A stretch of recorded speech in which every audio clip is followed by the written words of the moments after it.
सो hello नमस्कार and welcome back to the official channel of UPSC in judicial exam preparation. और जैसा कि आप लोग जानते हैं हमारी वीकली करंट अफेयर्स की सीरीज में ये जो नेक्स्ट वीडियो आपके सामने है ये कवर करेगा आपके current affairs from the 21 May to 27 May. यानी कि इस वीडियो में हम 21 मई से 27 मई तक जितने भी इंपॉर्टेंट वीकली करंट अफेयर्स हैं उनको कवर करेंगे। सो गाइज ये जो वीडियो है ये मई के जो लास्ट वीक का करंट अफेयर है इसको कंपाइल कर रहा है। इसके बाद मैं क्या करने वाली हूँ कि आप लोगों के लिए जो जून का, क्योंकि पूरा मंथ अब पास हो चुका है ड्यू टू सर्टेन रीजंस, कुछ इमरजेंसीज के कारण ये वीडियोस जो हैं जून के आपके पास अभी तक नहीं पहुंच पाए हैं। तो नेक्स्ट वीक में कोशिश ये रहेगी कि जो आपका जून का पूरा करंट अफेयर है इसको हम कंपाइल कर देंगे विद इन 2 वीडियोस, यानी 1 से 15 जून तक का एक वीडियो में कन्वर्ट कर देंगे और जो सेकेंड वीक लास्ट के 2 रहेंगे जून के उनका पूरा करंट अफेयर्स एक वीडियो में आ जाएगा। ठीक है, तो उसकी टेंशन आप बिल्कुल ना लें। जुलाई के फर्स्ट वीक के पहले आपका क्या हो जाने वाला है, जो जून का पूरा करंट अफेयर है कंप्लीट हो जाएगा। ठीक है, यहाँ पे मैं आपसे ये प्रॉमिस कर रही हूँ कि जुलाई का जो फर्स्ट वीक रहेगा उसके पहले आपका जून तक का पूरा वीकली करंट अफेयर जो है कंप्लीट हो जाने वाला है।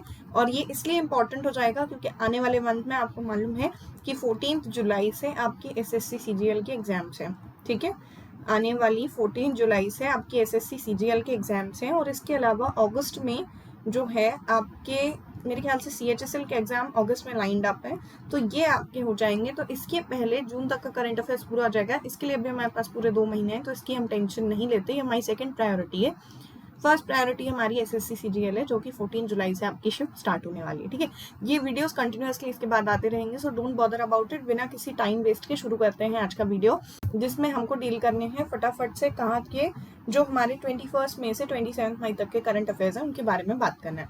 ओके, सो देखिए, Bulgaria's Georgi Gospodinov and Angela Rodel won the Booker prize of 2023 for time shelter book.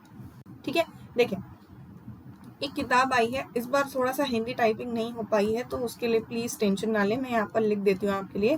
Time shelter नाम की एक बुक है। ठीक है, इस बुक के राइटर्स हैं कौन कौन है, तो इस बुक के राइटर्स जो हैं उसमें एक नाम है आपका जॉर्जी गोस्पाडिनोव का, प्लस एक है आपकी एंजेला रेडोल या रोडेल, है ना, तो रोडेल। इन्होंने क्या किया है, इन्होंने जीता है बुकर प्राइज। ठीक, तो देखो इसको कैसे याद कर सकते हो। जब क्या होता है कि जब इंसान का ना टाइम खराब होता है, क्या खराब होता है, इंसान का समय खराब होता है तो उसका कहीं भी जिया नहीं लगता, और जब जिया नहीं लगता तो उसको लगता है कि काश कहीं से कोई एंजल आ जाए और हमारी लाइफ की जो रोड है उसमें जितनी भी प्रॉब्लम्स हैं उनको गायब कर दे। ठीक है, जब मनुष्य का टाइम खराब चलता है तो वो शेल्टर ढूंढता है क्योंकि उसका जिया नहीं लग रहा। क्या नहीं लग रहा, जिया। और जब जिया नहीं लग रहा तो उसको क्या है, उसको ये रिक्वायरमेंट है कि कहीं से कोई तो एंजल आ जाए और कहीं से हमारी जो प्रॉब्लम्स है इनको गायब कर दे। ठीक है, तो टाइम शेल्टर जो बुक है 2023 बुक प्राइज वॉन है। राइटर्स कौन कौन है, जॉर्जी गॉस्पाडिनोव और एंजेला रोडेल। कई बार देखिए, वैसे तो जनरली अभी तक ऐसे क्वेश्चन नहीं आए हैं, बट समवेयर अगर आपको क्वेश्चन आ जाए कि जॉर्जी गॉस्पाडिनोव का रिलेशन कौन सी कंट्री से है ना, इतना इन डेप्थ में अभी तक आया नहीं है किसी एग्जाम में, लेकिन अब क्योंकि कंपटीशन बढ़ रहा है, टफ हो रहा है, तो पेपर्स भी थोड़ा टफ सेट होने लगे हैं। तो अगर आपके पास बुल्गारिया आ जाता है, ठीक है, तो आप ये याद कर सकते हो कि मान लो जैसे बुल आ गया, अचानक से कौन सामने आ गया, बुल सामने आ गया। भाई बुल को देख करके तो आपको कुछ समझ भी नहीं आएगा ना, टाइम ही नहीं है कि क्या कर लें, क्योंकि बुल तो दौड़ता हुआ आ रहा है, तो आपका जिया क्या हो रहा है, आपका जिया धक धक कर रहा है। और ऐसे में आपको लग रहा है हे भगवान एंजल भेज दो मेरी हेल्प करो, हे भगवान एंजल भेज दो मेरी हेल्प करो। ठीक है, तो बुल, बुल से क्या याद रखा, टाइम कम है, टाइम कम है तो शेल्टर ढूंढ रहे हो क्योंकि जिया धक धक कर रहा है, और आपको किसकी जरूरत है, एंजल की जरूरत है। कहानी थोड़ी सी याद हो गई होगी। चलिए नेक्स्ट देखते हैं। Third Khelo India university games being organised in UP. तो इस बार के जो खेलो इंडिया यूनिवर्सिटी गेम्स हैं ये कहाँ पर होने वाले हैं, यूनिवर्सिटी गेम्स। देखो खेलो इंडिया के ना 3 टाइप के गेम्स होते हैं, ध्यान रखिएगा एक सेकेंड। खेलो इंडिया के जो गेम्स होते हैं 3 टाइप के होते हैं। तो इस बार जो अपन यूनिवर्सिटी गेम्स की बात करें, विश्वविद्यालय स्तरीय जो गेम्स हैं ये कहाँ ऑर्गेनाइज हो रहे हैं, यूपी। यूपी में ताजमहल है, मालूम ही है, तो ऐसे याद कर लो कि ताजमहल के कैंपस में क्या होने वाला है, बच्चे जो हैं खेलने वाले हैं। ठीक, तो हमारे जो कॉन्करेंट व्यूअर्स हैं और जो लोग भी वीडियो देख रहे हैं उनसे एक क्वेश्चन है, आज का क्वेश्चन ऑफ द वीडियो यही है कि ये बताइए कि इस बार की खेलो इंडिया यूनिवर्सिटी गेम्स की थीम क्या रखी गई है। ओके, और इस थीम को आपको क्या करना है, कमेंट सेक्शन में टाइप करके ड्रॉप करना है। सो डोंट फॉरगेट दैट, जो नॉर्मल कमेंट सेक्शन है आपके लिए ओपन रहेगा, उसमें टाइप करके छोड़िएगा जरूर। चलिए अगला देखते हैं। 49 G7 की जो समिट है वो कहाँ पर ऑर्गेनाइज होने वाली है, हिरोशिमा जापान में। तो जापान में क्या हो रहा है, हिरोशिमा जापान में हमारी G7 समिट ऑर्गेनाइज की जाएगी। कौन से रैंक नंबर की है ये, 49 नंबर की है। कौन से नंबर की है, 49 नंबर की G7 समिट। और जापान में स्पेसिफिकली कहाँ, जापान में हिरोशिमा। हिरोशिमा नागासाकी वही दो जगह है जहां पर क्या हुआ था, एटॉमिक बॉम्ब्स गिराए गए थे, right. Okay, so 49 G7 summit is being organised in Hiroshima Japan. इस बार का G7 कहाँ होने वाला है, हिरोशिमा जापान में। ठीक है, चले next step. Prime minister Narendra Modi has lead the foundation stone of little India gateway in Australia. तो ऑस्ट्रेलिया में हमारे जो भारतीय प्रधानमंत्री हैं, कौन, हमारे प्रधानमंत्री श्री नरेंद्र मोदी जी, इन्होंने ऑस्ट्रेलिया में क्या किया है, लिटिल गेटवे का फाउंडेशन स्टोन रखा है। देखिए अभी क्या हुआ है, इनॉग्रेशन नहीं हुआ है, ध्यान रखिएगा। इनॉग्रेशन किया है क्या, नहीं, इनॉग्रेशन नहीं किया है, केवल और केवल क्या रखा है, आधारशिला रखी है। यानी अब इसका निर्माण शुरू होगा और ये जब बनेगा तब इसका क्या होगा, इनॉग्रेशन होगा। ठीक है, बहुत से लोग कई बार ना इनॉग्रेशन और फाउंडेशन में कंफ्यूज होते हैं। इनॉग्रेशन कब होता है, जब चीज तैयार हो जाए यूज करने के लिए। अभी क्या हुआ है, सिर्फ भूमि पूजन या कह लीजिए कि जो आधारशिला रखी गई है वो रखी गई है। ठीक है, भूमि पूजन इंडिया का कल्चर है, ऑस्ट्रेलिया में भूमि पूजन नहीं होता। चले आगे। Partition freedom named book is written by Ram Madhav. देखिए सीजीएल के फेवरेट क्वेश्चंस हैं, SSC love to ask question about books. तो राम माधव की एक बुक आ गई है। ठीक है, राम माधव ने जो बुक लिखी है उसका नाम क्या है, पार्टीशन्ड फ्रीडम। यानी ये हमको जो आजादी मिली है पार्टीशन के बाद मिली है। ठीक है, तो इसको कैसे याद कर सकते हैं, इसको याद रखने के लिए पार्टीशन फ्रीडम है, तो पार्टीशन फ्रीडम है। लेकिन ऑल दो देखा जाए तो क्या आप अगर देखें कि राम और माधव है ना, माधव किसका नाम है, कृष्ण का, और राम और कृष्ण दोनों ही भगवान विष्णु के अवतार है। तो क्या राम और कृष्ण अलग अलग हैं? ऑल दो हम चाहें तो हम उनको पार्टीशन में डिवाइड कर देते कि नहीं, श्री राम का जन्म अलग हुआ है, श्री कृष्ण अलग है। लेकिन ऐसा नहीं है ना, दोनों किसके अवतार हैं, विष्णु जी के अवतार है। तो यहाँ पे आप इसको कैसे याद कर सकते हो कि इनका पार्टीशन संभव नहीं है, राम और कृष्ण एक है, इनका पार्टीशन संभव नहीं है, इसीलिए पार्टीशन फ्रीडम की जो बुक है रिलेवेंट हो जाएगी राम और कृष्ण से। ठीक है, चलिए अगला देखते हैं। मुरली Shri Shankar is related to the sport of long jump, has got gold medal at the international jumping meet at Greece। ठीक है, तो मुरली श्री शंकर इनको क्या मिल गया है, इनको मिल गया है गोल्ड मेडल। ठीक है, दिख ही रहा है गोल्ड मेडल मिला है। तो गोल्ड मेडल कौन से गेम के लिए मिला है, इनको मिला है लॉन्ग जंप के लिए। ठीक है, अब देखो इससे क्वेश्चंस कैसे आते हैं। आजकल ना स्पोर्ट्स पर्सन से बहुत विचित्र किस्म के क्वेश्चंस निकल के आ रहे हैं। आपको 4 ऑप्शन दे देंगे, बोलेंगे निम्न में से किसका संबंध लॉन्ग जंप से है या नहीं है। ठीक है, या which of the following associated with long jump. ठीक, पहला नाम दे दिया मुरली श्री शंकर, उसके बाद उठा के आपको 3 अलग अलग एथलीट्स के नाम दे दिए। If you know that Murali Shri Shankar belongs to what long jump, then you know that, अगर आपको नहीं मालूम तो इसके लिए कोई भी ऑप्शन हो ही नहीं सकता। क्योंकि अगर आप एथलेटिक्स और ये सारी चीजों से लेकर के थोड़ा सा फ्रेंडली हो, देन यू नो कि ये लोग कौन है। अगर नहीं पता तो वहां पे मुश्किल जाएगी, है ना। और वहां पर कोई भी एलिमिनेशन ट्रिक काम नहीं आने वाली है। इसलिए कुछ एथलीट्स के नाम आपको आसपास के जो हाल फिलहाल अभी चर्चा में हो याद रखना जरूरी है। ठीक है, इसको याद करने की ट्रिक ऐसे हो नहीं सकती, you have to do it. कि भाई लाइफ में कोई लॉन्ग जंप लगानी पड़ेगी तभी जाकर के क्या कर पाओगे, शंकर जी के भी दर्शन कर पाओगे और कृष्णा जी के भी। या इट्स जस्ट दैट इस वक्त मेरे पास इसके लिए कोई भी ट्रिक नहीं है, तो ये आपको थोड़ा सा देखना पड़ेगा। हालांकि ये जो इंटरनेशनल जंपिंग मीट हुई थी ऑर्गेनाइज कहाँ हुई थी, ग्रीस में हुई थी। ठीक है, और Murali Shri Shankar belongs to long jump, क्या आप ध्यान रखेंगे। चलिए अगला देखते हैं। Archaeological survey of India has decided to put Kapileswar Mandir in the conserved monuments list. देखिए क्या नाम है, आर्कियोलॉजिकल सर्वे ऑफ इंडिया। इसको हम क्या कहते हैं, इसको हम कहते हैं जो हमारा यहाँ पर क्या है, इंडिया का एजेंसी है आर्कियोलॉजिकल सर्वे की, है ना, पुरातात्विक सर्वेक्षण विभाग है भारत का। इसने डिसाइड किया है कि कपिलेश्वर मंदिर किसका मंदिर है, शंकर जी का मंदिर है। शंकर भगवान को समर्पित ये मंदिर जो है ये कहाँ पर सिचुएटेड है, ये उड़ीसा में है। ठीक है। तो ये कपिलेश्वर मंदिर उड़ीसा में है, शंकर भगवान का है, और इसको हमने क्या करके रखा है, इसको हमने संरक्षित सूची में रखा है। देखें, अब यहाँ दिमाग में कंफ्यूजन ना कर लेना कि यूनेस्को की लिस्ट थी या कौन सी लिस्ट थी, है ना। ये यूनेस्को की लिस्ट नहीं है, ये ASI की लिस्ट है, आर्कियोलॉजिकल सर्वे ऑफ इंडिया की संरक्षित सूची में इसको रखा गया है। किसको? कपिलेश्वर मंदिर को। कहाँ है? उड़ीसा में। किससे संबंधित है? भगवान शंकर से। ठीक, क्वेश्चन 3-4 आ सकते हैं।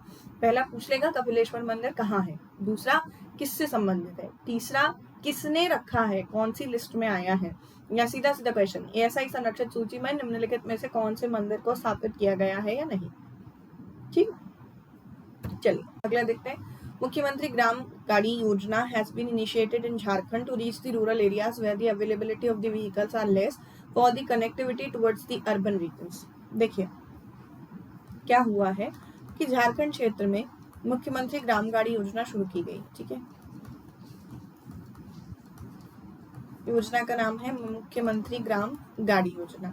इसको इसलिए शुरू किया गया है क्योंकि जो हमारे क्या है, जो हमारे ऐसे ग्रामीण क्षेत्र हैं जहां पर किसी भी प्रकार की कनेक्टिविटी आप प्रोवाइड नहीं करवा सकते इन टर्म्स ऑफ ट्रांसपोर्ट, यानी परिवहन के साधनों में अभी भी मेजर कनेक्टिविटी प्रोवाइडेड नहीं है, वहां के लिए हमने क्या कर दिया है, मुख्यमंत्री ग्राम गाड़ी योजना शुरू की है, जो लोगों को रूरल अनरीचेबल एरियाज से एक ऐसे रीजन तक पहुंचाएंगे जहां पे वो क्या कर सके, ट्रैवल करने के लिए ट्रांसपोर्ट फैसिलिटीज का इस्तेमाल कर सके। ठीक, तो ग्राम गाड़ी है, ग्राम से पिक करेगी और शहर में ड्रॉप करेगी। ठीक, तो कैसे याद रख सकते हो कि देखो झाड़ होते हैं, झाड़ कहाँ होते हैं, सारी झाड़ जानकारियां होती हैं ग्राम में। ठीक है, तो ग्राम गाड़ी योजना झारखंड से संबंधित है। ठीक, चलिए आगे देखते हैं। तो quadrilateral security dialogue 2024 quad summit to be organised in India, यानी इस बार का जो क्वाड सम्मेलन है ये कहाँ होने वाला है, 2020 सॉरी नेक्स्ट जो हमारा क्वाड सम्मेलन है 2024 का, ये कहाँ होने वाला है, इंडिया में होने वाला है। ठीक है, इसमें 4 देश कौन कौन से, तो देखिए एक तो आपका इंडिया है, दूसरा ऑस्ट्रेलिया है, तीसरा USA है और चौथा जापान। ठीक है, ये जो क्वाड समिट आपने क्रिएट किया हुआ है इसलिए किया है ताकि जो हमारा पैसिफिक ओशन है, विशेष तौर पर पैसिफिक ओशन में इन 4 कंट्रीज के अलावा और कौन मोस्ट इंपॉर्टेंट है, चाइना। ठीक है, तो चाइना क्या करता रहता है, चाइना कई बार ऐसी एक्टिविटीज करता है which are quite you can say threatening to the security. जब कभी भी इनकी सीमा सुरक्षा से संबंधित विषयों पर बात आती है तो चाइना की कुछ गतिविधियां हमारे लिए हानिकारक हो सकती हैं। उन गतिविधियों पर नजर रखने और प्रशांत महासागर में चाइना की एक्टिविटीज को होल्ड ऑन करने के लिए हमने क्या बनाया है, क्वाड का जो पूरा का पूरा एक ग्रुप है ये ऑर्गेनाइज किया है, और इसमें 4 कंट्रीज हैं, इंडिया, ऑस्ट्रेलिया, USA और जापान। ठीक है, ध्यान रखेंगे इसको। चलिए अगला देखिए, ministry of ports, shipways and waterways announce Panchakarma Sankalp related to the green way of shipways and waterways. ठीक है, तो पंचकर्म संकल्प है ये। पंचकर्म संकल्प किससे संबंधित है, तो पंचकर्म संकल्प का संबंध जो है वो आपके पत्तन, इसको आप कह सकते हो बंदरगाह, ठीक है, मंत्रालय जो आपके चलते हैं, या फिर आप इसको बोल सकते हो जल परिवहन मंत्रालय, इनसे संबंधित है। ठीक है, इसमें क्या है कि ग्रीन वेज हैं जो शिपिंग और वाटरवेज के लिए किए जाएंगे। तो ग्रीन वेज का मतलब क्या हो गया, यहाँ पे हम क्या बोल रहे हैं कि जैसे मान लीजिए कोई चीज है, कोई शिपिंग का तरीका है जिसमें क्या हो रहा है, कहीं ना कहीं पर पॉल्यूशन है, ये बढ़ रहा है, या क्या हो रहा है कि वेस्टेज बहुत ज्यादा हो रहा है। ठीक है, तो इसको कम करना है, इसको कम करेंगे तब तो ग्रीनरी आएगी ना। तो ये सारी चीजें करने के लिए पंचकर्म संकल्प कौन सा मंत्रालय लाया है, ministry of ports, shipping and waterways लाया है। ठीक है, चलिए अगला देखिए, traditional game Gatka from Punjab to be played in the national games 2023। तो इस बार के जो राष्ट्रीय खेल होने वाले हैं 2023 के, इस बार के जो राष्ट्रीय खेल होने वाले हैं 2023 के, इसमें पंजाब का जो हमारा रीजनल गेम है, ट्रेडिशनल गेम है गतका, इसको भी इंक्लूड किया जाएगा। फोटो में आप देख रहे हो ये जो गेम है गतका है, इसी तरीके से खेला जाता है। इसमें इट्स अ स्पोर्ट है ना, इसमें बहुत सारी एक्टिविटीज होती हैं जो पंजाबी का ट्रेडिशन गेम है वहां पर चलती है। तो उसको अब हम क्या करने वाले हैं, नेशनल गेम्स में इंक्लूड करने वाले हैं इस साल से। ठीक है, चलिए अगला देखते हैं, इंटरनेशनल डे फॉर बायोडाइवर्सिटी। इस बार का जो इंटरनेशनल डे फॉर बायोडाइवर्सिटी है, हमेशा की तरह 22 मई को सेलिब्रेट किया गया। इंपॉर्टेंट क्या है, theme agreement to action build back biodiversity, है ना। तो ये आपका क्या हो जाएगा, ये आपका अग्रीमेंट टू एक्शन है।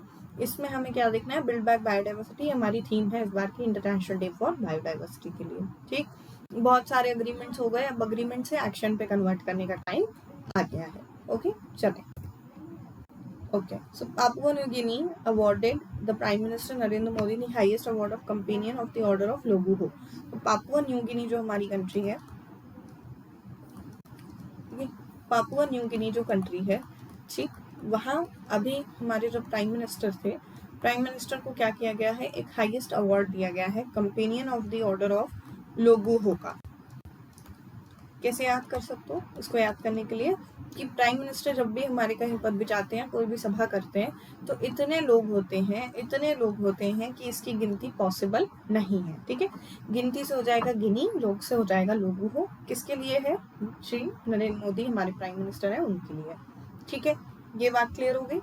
चलिए अगला देख लीजिए। English premier league 2023 is won by the Manchester City by defeating the Chelsea. ठीक, English premier league is related to football, first of all पता होना चाहिए।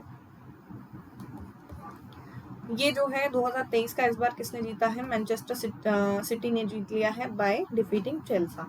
Okay, so English premier league ना, सो इंग्लिश प्रीमियर लीग जीता किसने है? Manchester ने। किसको हरा के? चेल्सा को हरा के। तो इनको क्या कर दिया? चलता हुआ कर दिया, ऐसे भी याद रख सकते हो।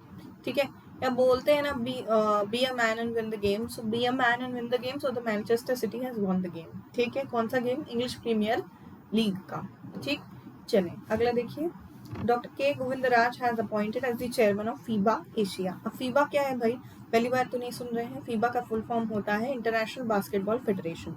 तो बास्केटबॉल का जो गेम है, इसके हमारे एशिया के first Indian to be appointed कौन हो गए हैं? के गोविंदराज।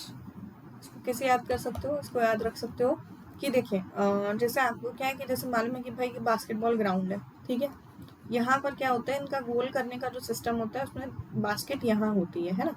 तो ये बास्केट आपको क्या करना पड़ता है, यहाँ से यहाँ ड्रॉप करना होता है, काफी हाइट में होती है। ठीक, तो हाइट एच है, तो एच से क्या कर सकते हैं, लेट्स सपोज की हाइट क्या हो गई? के हो गई। या फिर गोविंदराज से याद कर लिया कि इमेजिन कर लीजिए, गोविंद मतलब क्या? कृष्णा जी।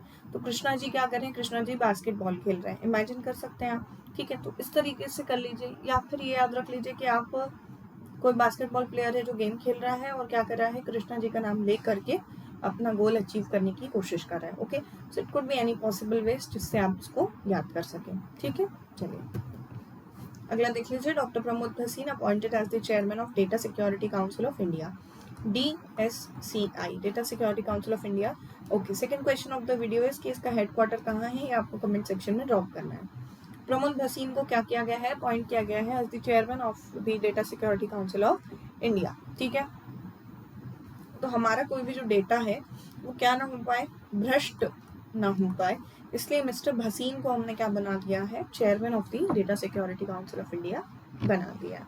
ठीक है, चलिए अगला देखते हैं। ओके, तो इसी के साथ ये कुछ आपकी इंपॉर्टेंट करंट अफेयर्स थी जो कि इस वीक की आपकी 21 मई से 27 मई तक की कंप्लीट हो चुकी हैं।